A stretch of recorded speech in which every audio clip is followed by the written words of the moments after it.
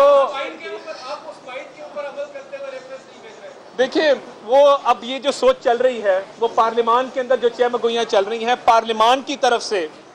ایک ریفرنس آنے کی توقع ہے. پارلیمان کے تمام ممبرز, تمام پارٹیوں سے تعلق رکھنے والے ممبران وہ ایک ریفرنس دائر کرنا چاہتے ہیں انڈیویجول کیپیسٹی میں. وہ کمپلین ہوگی, وہ آپ کی بات درست ہے, صرف نام نہیں لے رہے. نہیں, مائنڈ اپلائی کرنے کا مطلب ہے کہ وہ اس کو مسترد کر کے واپس بھیج سکتا ہے, مگر ہم نے کیا کیا آرٹیکل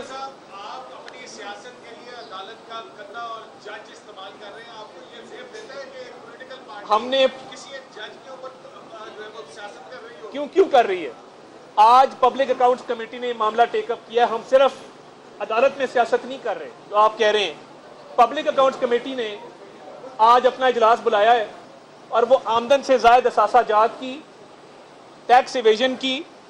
اور جو باقی الزامات لگائے گئے ہیں اس کی تحقیق کرے گی. اگر آرٹیکل 209 نہیں اس کا اطلاق ہوتا تو ہم نے پارلیمان کے فورم کو استعمال کیا, ہم اور کدھر جائیں. جب ہم